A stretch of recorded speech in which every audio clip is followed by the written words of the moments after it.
BFM Business. 15h, 18h, l'émission 100% Bourse. Intégrale Bourse, Cédric Decoeur. Allez, c'est parti pour nos 3 heures d'expertise liées au monde des marchés financiers, des marchés qui débutent la semaine sur une note favorable. On va bien sûr en parler dans un instant avec Jean-François Bay pour Morningstar. Bonjour Jean-François. Oui, bonjour Cédric. Mais auparavant, on va plonger au cœur des marchés grâce à nos spécialistes. Grégory Volokin du côté de New York et puis depuis la salle de contrôle d'Euronext à la Défense, Antoine Larigauderie. D'abord, un petit coup d'œil vers New York parce que c'est sans doute l'actualité américaine qui domine le plus cette tendance. Actualité très marquée politique, Grégory Volokin. J'imagine que sur vos tables également, on ne bruise que des derniers avatars de la campagne électorale. Absolument, c'est vraiment le seul sujet pour les marchés aujourd'hui. C'était pratiquement le seul sujet pour les marchés la semaine dernière et c'est aussi pratiquement ce qui explique les mouvements. Le mouvement de baisse la semaine dernière, quand on commençait à penser que Donald Trump se rapprochait très fortement dans les sondages de Hillary Clinton, et ce fort mouvement de hausse ce matin, suite au fait que le FBI a déclaré qu'il n'avait pas trouvé de message incriminant dans les emails d'Hillary Clinton, ce qui renforce maintenant ses chances d'être élu. Toujours la même chose, le marché n'aime pas l'incertitude, mais je dirais surtout en fait, le marché n'avait pas tellement peur d'une victoire de Trump, mais il avait peur que Hillary Clinton soit élue très affaiblie, avec, disons, peut-être pas mal de casseroles judiciaires qui lui pendaient au basket, et surtout cette enquête du FBI. Et là, ça veut dire que si elle est élue, au moins pour le moment, elle aura quand même une position relativement sereine. Voilà donc pour le dossier politique. Côté valeurs, qu'est-ce que vous surveillez plus particulièrement? Est-ce qu'il y a des secteurs qui se distinguent? On y reviendra bien sûr tout au long de l'après-midi, mais déjà là, à quelques minutes de l'ouverture, qu'est-ce qu'on peut se mettre dans le scope, Grégory? Oh ben je dirais là, il faut être simple, hein. C'est vraiment du pile ou face malheureusement. C'est un rallye global où les investisseurs remettent du risque. Donc vous avez les valeurs liées à l'énergie, les valeurs liées au pétrole notamment qui montent fortement. Je dirais qu'il ne faut pas trop être impressionné par ces mouvements aujourd'hui. C'est uniquement, disons, du positionnement. Ce qui va être très intéressant, ça sera plutôt de tirer des conclusions des résultats des élections au niveau sectoriel. Mais aujourd'hui, ça ne nous donnera pas beaucoup d'indications. Voilà quelques données que l'on a dans la tête au moment de commencer cette séance du côté américain. Et à Paris, quelle est la donne de ce début de semaine? Une hausse assez nette, Antoine Larigauderie, on l'a vu, mais là encore, tout ce que nous a dit Grégory flotte aussi dans la tête des opérateurs. Il se passe exactement la même chose du côté de Paris, c'est-à-dire qu'on a un soulagement de très court terme, effectivement une très belle hausse du CAC 40, plus 1,62% et on revient à 4448 points. Maintenant, c'est pas du tout un retour de l'euphorie, on n'est pas en hausse de 3 ou 4%, on reste largement déficitaire sur l'ensemble de la semaine passée, on a quand même perdu 130 points en 5 séances, on a eu une baisse continue de tout un tas de secteurs et notamment le secteur bancaire, le secteur auto et les valeurs cycliques, on va voir ça, mais tout est en train de remonter là aussi sans trop de distinction. On a également le pétrole qui arrive à se stabiliser du côté des 46 $ pour le baril de Brent de mer du Nord. Donc une simple séance de rééquilibrage, on va dire, avec cet appel d'air positif en provenance de l'actualité électorale américaine. Mais enfin, globalement, de la fébrilité, de la volatilité, on va en avoir au moins jusqu'au jour du résultat des élections, à savoir sans doute mercredi matin. Dans l'attente, donc, le CAC, plus 1,62%. À noter les principales hausses du jour. On a Lafarge Holcim qui profite d'un relèvement de recommandation d'une banque suisse pour gagner 3,86% à 49,39 €. Malgré des résultats meilleurs que prévus et des soucis de valorisation, on reste à l'achat sur la valeur. À noter Nokia qui signe la plus forte hausse de l'indice à plus 4,5%. Et puis l'ensemble du compartiment bancaire. À noter que demain ce sera une journée importante. On aura le résultat des 2 dernières banques françaises qui n'ont pas encore publié, à savoir Crédit Agricole et Natixis. Pour l'instant ça se passe bien. Crédit Agricole plus 2%. On a Natixis qui est aussi en hausse, plus 2,63%. Et BNP Paribas qui signe la plus forte hausse du secteur à plus 3,24%. Donc rééquilibrage, on reprend un petit peu de hauteur sur le marché parisien. Merci Antoine Larigauderie. Voilà donc pour ces grandes données de marché avec cet indice parisien qui progresse d'1,62%, 4448 points. On va également, avant de détailler cette séance, regarder ce qui se passe dans le reste de l'actualité. Grégory, quels sont finalement les principaux enjeux que l'on peut d'ores et déjà pointer sur ces élections au niveau économique? Les secteurs, enfin en clair, y a-t-il des valeurs Trump, des valeurs Clinton, comment peuvent réagir finalement les différents investisseurs? Je dirais que malheureusement on peut voir une approche négative de ces secteurs, certainement à travers le programme de Hillary Clinton, et surtout depuis que Hillary Clinton a été extrêmement influencée sur sa gauche par Sanders, vous vous souvenez, lors des primaires. Donc je dirais que dans le camp Clinton, on voit que en cas d'une victoire démocrate et surtout en cas d'un raz-de-marée démocrate, des secteurs seront mis à mal, et je dirais alors c'est certainement celui de la santé. Il n'y a pas de semaine sans qu'elle parle elle-même de contrôle des prix, de renforcer Obamacare qui coûte très très cher aux compagnies d'assurance. Donc ce secteur-là serait mis à mal. Du côté des valeurs financières, c'est beaucoup plus, je dirais, subtil, parce que si on fait un peu attention, qui sont les principaux supporters monétaires de Hillary Clinton?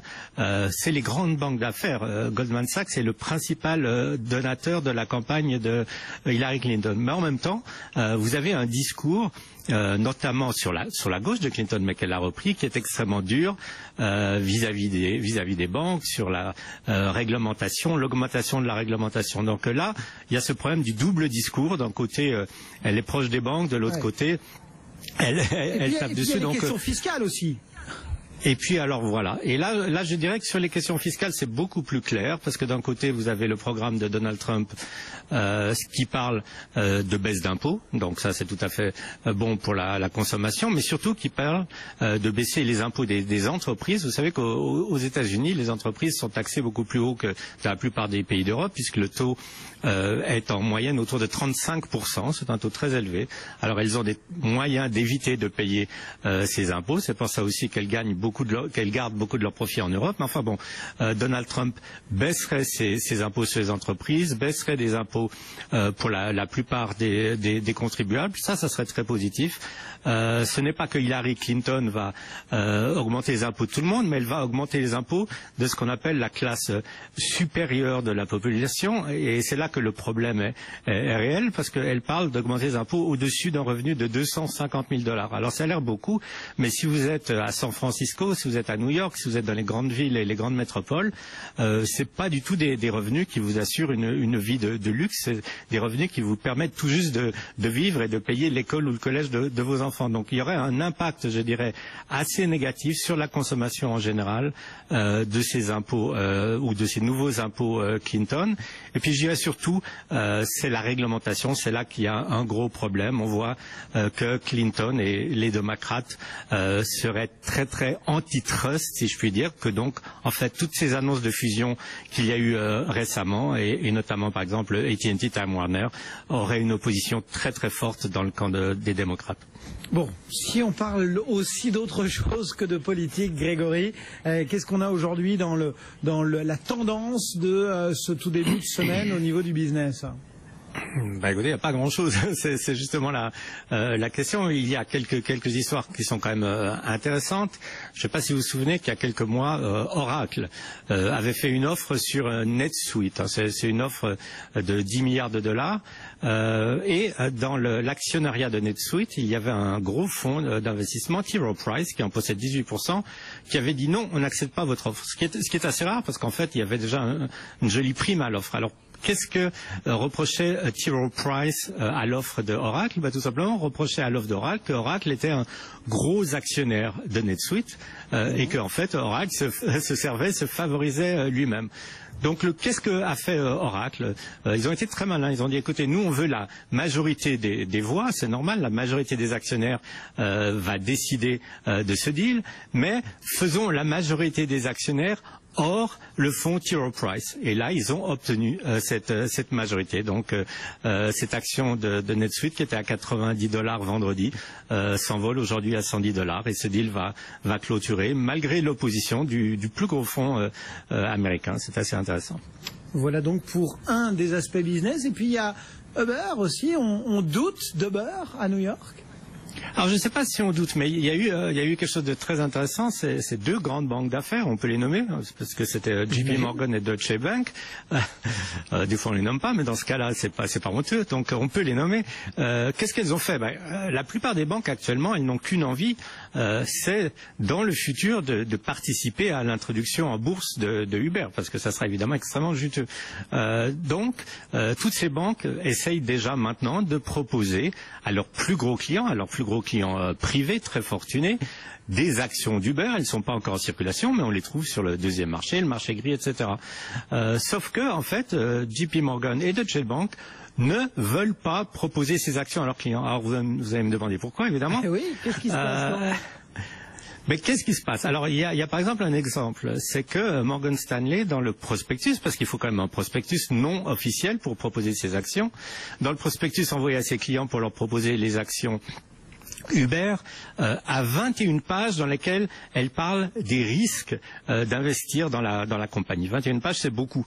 Il y a 21 pages sur les risques, il n'y a pas une seule page sur les revenus et sur les profits potentiels de Uber. Donc à charge quand même, hein. C'est un peu la question, et je pense que, alors je ne sais pas pourquoi JP Morgan et Deutsche Bank tout d'un coup sont les chevaliers blancs, mais ils se disent proposer au niveau de valorisation actuelle, qui est quand même de 65 milliards de dollars, Uber à nos clients, c'est peut-être pas tellement une bonne affaire. Alors c'est juste un point d'interrogation, une fois de plus, par rapport à la valorisation de ces fameuses unicornes. Bon. Et là, c'est peut-être le signe, en tout cas, que des banques n'arrivent pas à faire un calcul qui justifie cette valorisation. Bon, on termine avec Lending Club. On en avait beaucoup parlé, on avait suivi l'introduction en bourse en direct sur BFM Business. Et puis là, il y a peut-être un peu moins d'engouement, c'est ça? Oui, alors l'engouement a beaucoup diminué, évidemment. L'action a baissé de 80%. Ça fait maintenant 2 trimestres qu'ils font des pertes. Aujourd'hui, les choses vont un petit peu mieux grâce à une nouvelle.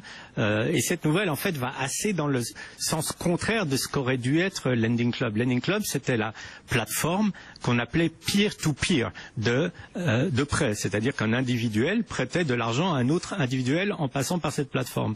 Sauf que ça s'est très vite tari, et Lending Club a dû aller s'adresser aux banques pour avoir des fonds suffisants pour racheter ses prêts. Sauf que les banques ont fait de moins en moins confiance à Lending Club. Et là, alors il y a un petit un petit rayon de soleil pour Lending Club. Bank of Canada a accepté d'acheter pour 1,3 milliard de prêts de Lending Club. Donc au moins actuellement on peut dire Lending Club souffle, mais que leur business n'est plus du tout ce qu'il apparaissait lors de leur introduction en bourse. Maintenant c'est vraiment devenu un business assez institutionnel de prêts bancaires à des particuliers. Eh bien voilà quelques infos sur cette séance, sur ce début de séance et ce qui se raconte du côté de New York avec Grégory Volokin. Merci beaucoup Grégory. Du côté de Mescart Financial Services à New York, un petit coup d'œil sur les indices, le Dow Jones notamment qui progresse d'1,52%, 18 158 points pour l'indice américain à Paris. Eh bien la tendance reste très positive, plus 1,73 pour le CAC 40, plus 1,72 pour